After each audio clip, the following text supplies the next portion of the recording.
I bought the original Audi E-Tron for $10,000 a few months ago. Was it worth it? Let's find out. Welcome back to Midwest Charge.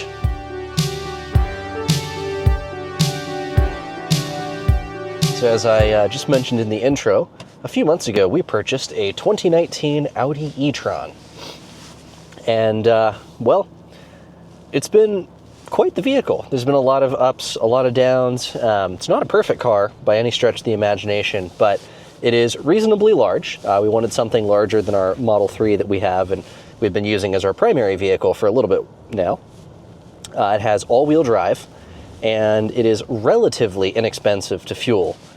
It also has an integrated HomeLink module that allows you to remote control garage doors, but unfortunately this garage door is having some issues.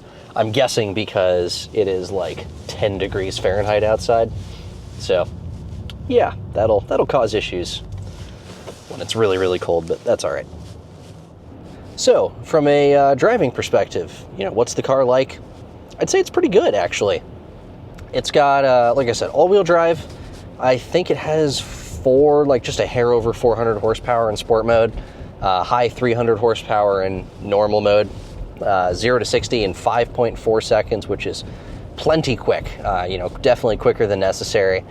And the suspension and the adaptive dampers and all of that do a fantastic job. You put the car in sport mode and it just locks down in a way that surprises me for such a large and heavy SUV. As you can probably imagine, the steering feels a little bit dead, but that's to be expected. This car weighs like over 6,000 pounds. It is surprisingly sprightly, but it is still a large SUV, and there's just not much you can do to cover that.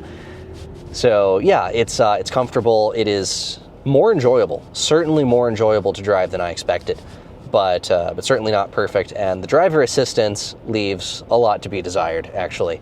I would say it's got adaptive cruise control, and the adaptive cruise control is quite good, actually.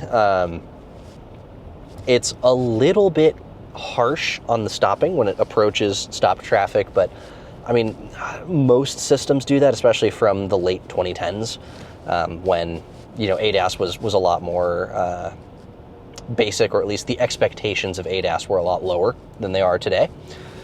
The lane centering. I'm really glad this car has the optional lane centering and the optional adaptive cruise. I think it's insane that a car over $70,000 had optional adaptive cruise and lane centering. However, this lane centering is not good, I think is the best way to put it. It will generally work okay, and when the conditions are good, it is a good system. But if it is nighttime, if there is low visibility, if you are driving in inclement weather and you activate the lane centering, or the lane centering turns itself on, then you will find that the system is severely lacking in safe driver communication. I have had multiple instances now where, including, I think, like the second or third day I bought the car, and I just didn't know how the ADAS worked. Multiple instances now where I would be driving at night on a completely clear road, and thankfully, there's no one around, but the lane centering will just disengage without any warning. It will not bring up it won't bring up a message on the dash. It won't make a beep. It won't do anything. It will just set the steering wheel straight and let go. There is a very small indicator, which can't show you at the moment, but there is a very, very small indicator on the bottom right of the instrument cluster that is green when the system is engaged and gray when it is not. But if you were just watching that the entire time it's engaged, you wouldn't be able to pay attention to the road around you. So I think that is insufficient communication for when the system disengages. If it is running and the system just chooses to disengage, it should set off a warning. And I know they know how to do this, because if you take a corner with the system engaged and it starts to reach a point where the car cannot exert enough torque on the steering wheel in order to keep the car in its lane, it will make loud noises to let you know, hey, the car is about to exceed, its maximum torque, or not exceed its maximum torque, but the curve is going to exceed the abilities of the car. You need to take over. So they have some of the programming already there, but for whatever reason, there are still a non-trivial number of scenarios where the car can just shut off lane centering with no notice to the driver, and that is a little bit insane to me. So, yeah. And actually related to that, I think I forgot to mention, this has Audi's Quattro branded system, since it has like a full-time all-wheel drive, and it is extraordinarily good. I don't have, too much to compare it to in terms of like higher-end all-wheel drive systems, but compared to Tesla's all-wheel drive, compared to Honda's all-wheel drive, it's very good. It's very, very good. Very confidence-inspiring. And while all-wheel drive is not a substitute for good quality tires, it does do a lot to assist with cornering, a lot more than I expected, to assist with cornering ability and just generally keeping control of the vehicle. This car handles wonderfully in the snow. I am on, I think it's Continental all-season tires, so not, nothing like particularly special for the snow, just regular all seasons. But yeah, the car handles just wonderfully in the snow and ice, and I have absolutely no complaints there. Super duper awesome. Certainly handles better than my Tesla Model 3, but that's not too much of a shock because this car has way, way more contact with the ground and a lot more contact with, let's see here, sorry, I'm just backing in, want to make sure I don't hit anything.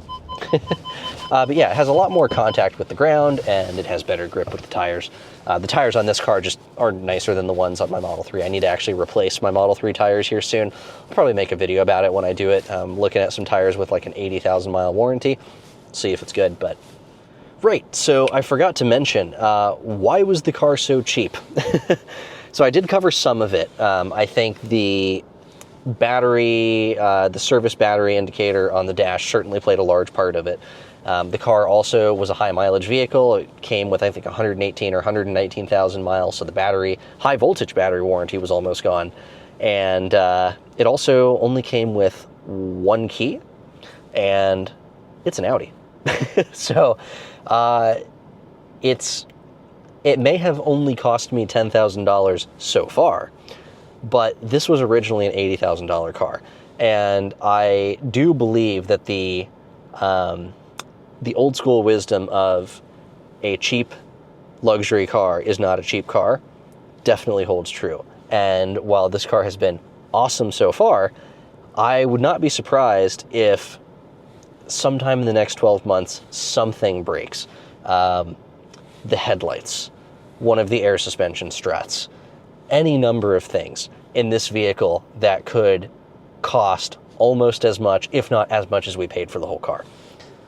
And that is a calculated risk you have to take if you are going to buy a vehicle that has such a high sticker price, because usually the high sticker price is there for a reason. There are parts on this car that just are not cheap if they go out. All right, enough about that though. For a quick moment, let's go over some of my favorites. So my first favorite thing about this car is actually the interface.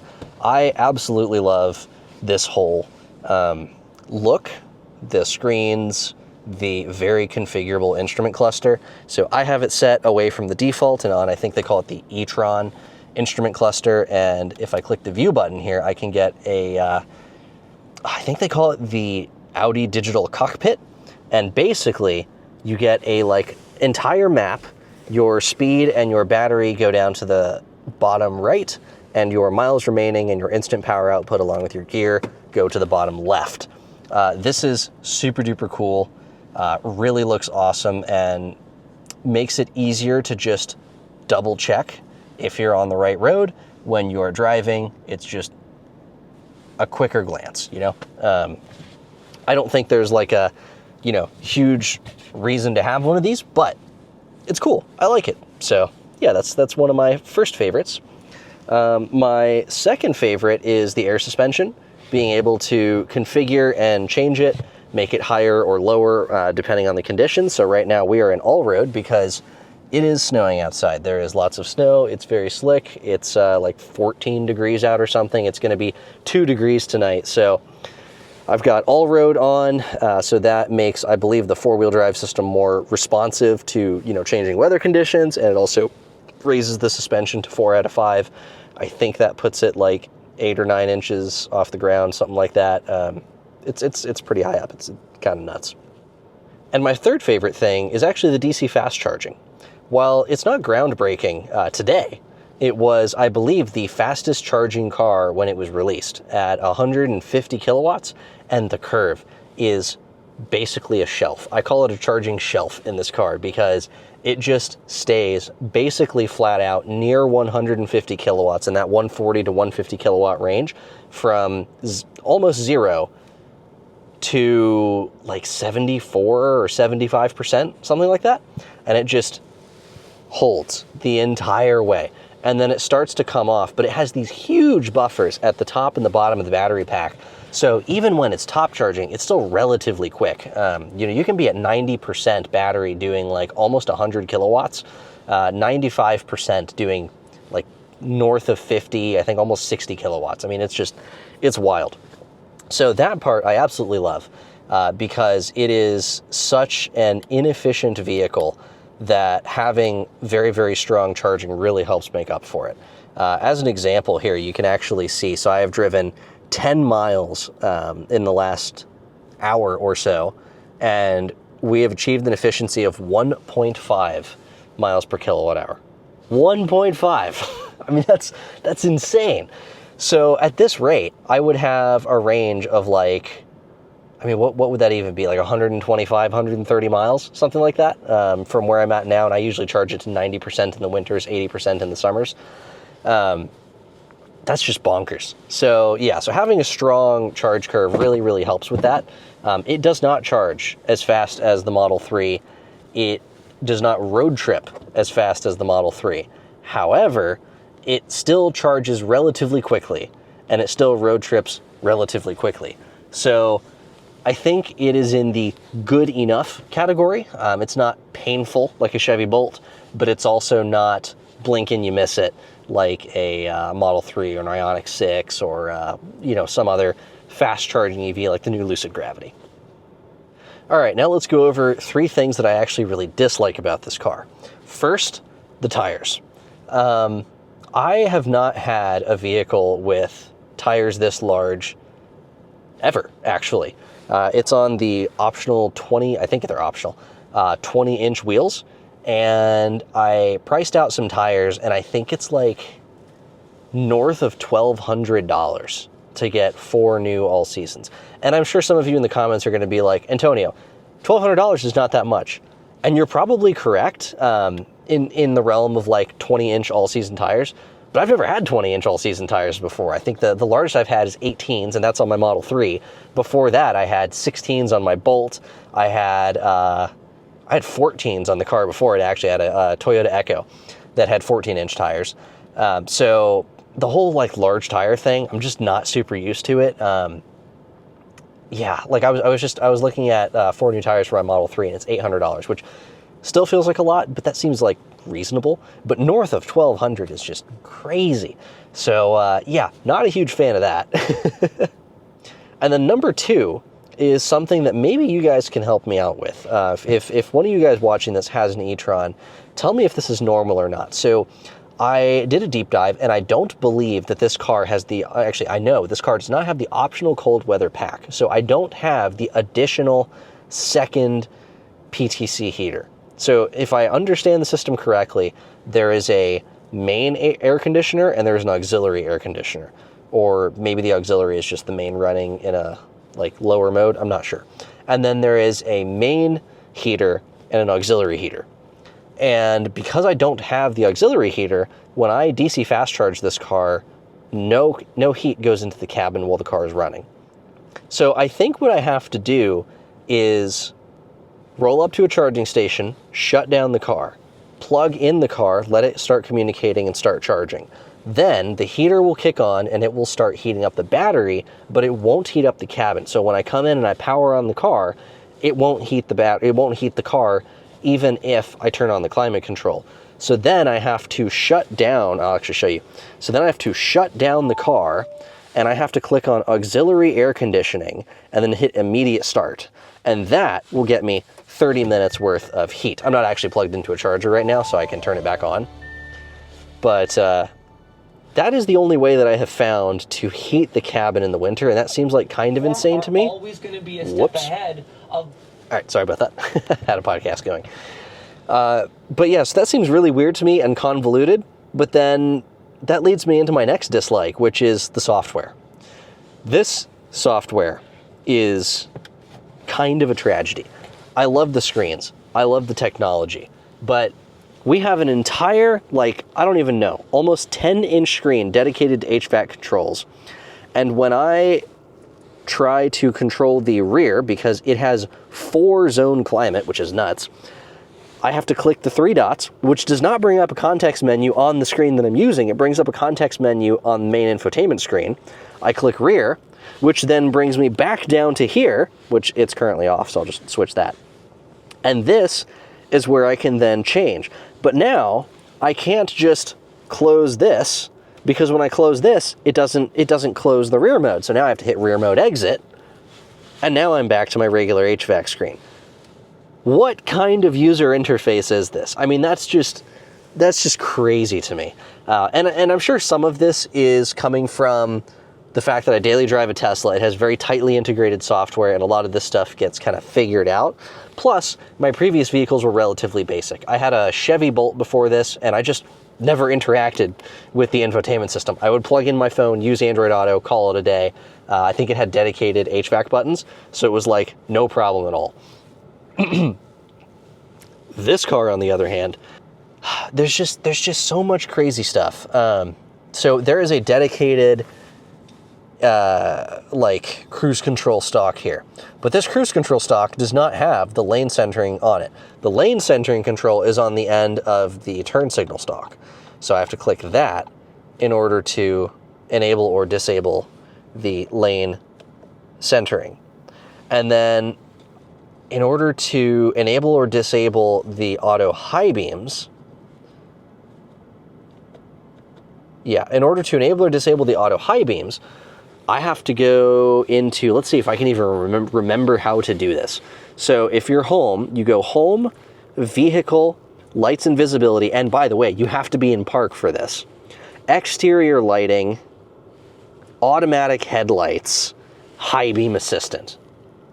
That is about 4 menus too many for a reasonable amount of menus to turn on and off the high beams. That's crazy. Absolutely insane. So yeah, I mean, there's all kinds of stuff that's that way. Whenever I get in and out of the car, sometimes when I get in and out of the car, it will, actually, you know what? It's not running there we go. It wasn't in ready mode. It wasn't running the heat. Sometimes when I get in and out of the car, the instrument cluster will reset back to the like factory key up system, which means I will have to go into the infotainment, settings, display and brightness, virtual cockpit, and then pick which virtual cockpit. Usually goes back to classic, and then I hit E-Tron. But again, why is this so many menus deep? And why is everything tied to this one screen when there are 3? Why can't I change my virtual cockpit here? I can change my destinations, my map orientation, my automatic zoom, but I can't actually change, other than just toggling between these 2 views, what my virtual cockpit looks like. So there's just a lot of little software quirks, I guess, for lack of a better term, with this car, and it's just super duper weird. I think my favorite one so far was I found that in certain scenarios, if you pull into a level 2 charging station or into, back to your house and you have a charger there, whatever, and you get out of the car with the car off, because the car has to be off in order for the charge port door to open. So you turn off the car, get out of the car, but leave one of the doors open, and you plug in the car.